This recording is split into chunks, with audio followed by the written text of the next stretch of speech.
नमः शिवाय। शिवजी सदा सहाय। ओम नमः शिवाय। गुरुजी सदा सहाय। जय गुरुजी। गुरुजी के चरणों में शत शत कोटि कोटि प्रणाम। जय गुरुजी संगत जी। आज गुरुजी की कृपा से मैं गुरुजी की किताब दिव्य आभा, जो हमारे लिए सबसे बड़ा गुरु ग्रंथ है, पढ़ने जा रही हूँ। आप सब संगत जी भी सुनिएगा। जय गुरुजी। शुक्राना गुरुजी।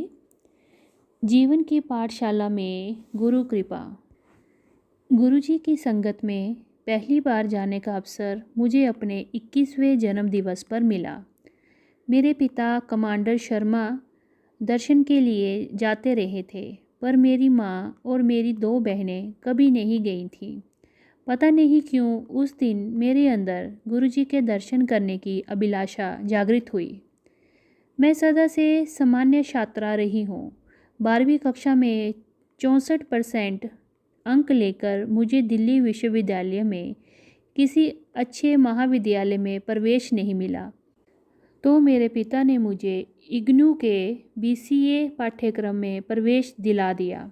मुझे पता नहीं था कि वहाँ पर BCA और MCA पाठ्यक्रमों में केवल 3% विद्यार्थी पहली बार में उत्तीर्ण हो पाते हैं।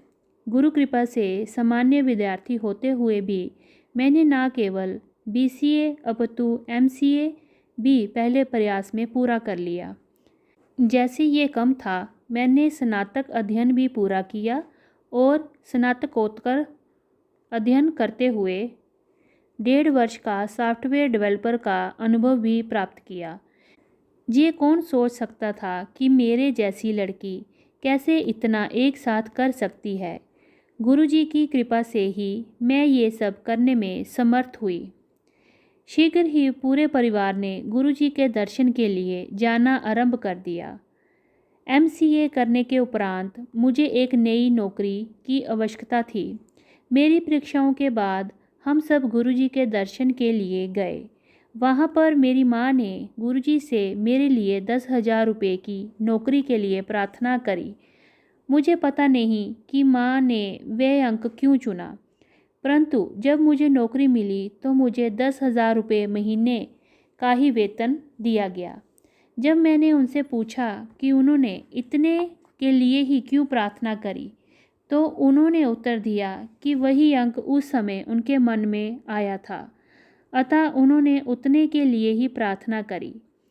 दिसंबर 2001 में मेरी परीक्षाएं समाप्त होने के शीघ्र बाद ही 5 जनवरी को मुझे नई नौकरी मिल गई।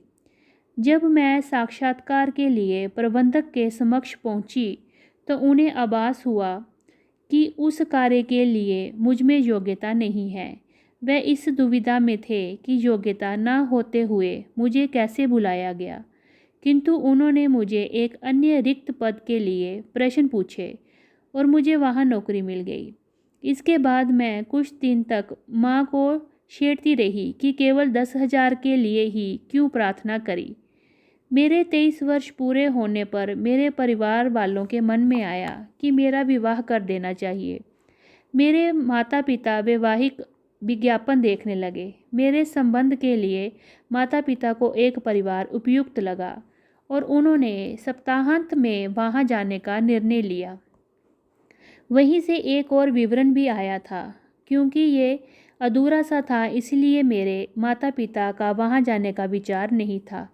परंतु जब वह घर से निकलने वाले थे तो उस परिवार से लड़के के पिता का फ़ोन आया। चूँकि वह फरीदाबाद जा रहे थे, उन्होंने दूसरे घर मेरी ससुराल भी जाने का निर्णय ले लिया। उसके उपरांत गुरुजी की कृपा से सब कुछ कुशल पूर्वक संपन्न हुआ। 2004 में एक रात्रि के अंतिम पहर में मुझे गुरुजी का स्वप्न आया, जिसमें उन्होंने कहा कि 2 वर्ष के उपरांत हम विदेश जाएंगे। उस समय तक विदेश जाने का विचार तक हमारे मन में नहीं था और ऐसा लगता नहीं था कि वहाँ जाकर हम आनंदपूर्वक रह पाएंगे। किंतु 2 वर्ष उपरांत परिस्थितियाँ भिन्न थीं। मैं चकित हूँ कि इस समय घटती हुई घटनाएं देखकर मैं प्रसन्न थी। हमारी जर्मनी जाने की योजना सितंबर 2006 में साकार हुई, गुरुजी के स्वप्न के ठीक 2 वर्ष बाद। इसके अलावा और भी अनेक अनुभव हैं। जर्मनी में नौकरी के लिए मेरा फ़ोन पर साक्षात्कार हो रहा था। यद्यपि वह अच्छा नहीं हुआ था, उसके तुरंत बाद मुझे गुरुजी की विशिष्ट सुगंध आई। संदेश स्पष्ट था, चिंता की कोई आवश्यकता नहीं है। वे मुझ पर और मेरे प्रियजनों पर अपना स्नेह बनाए हुए हैं।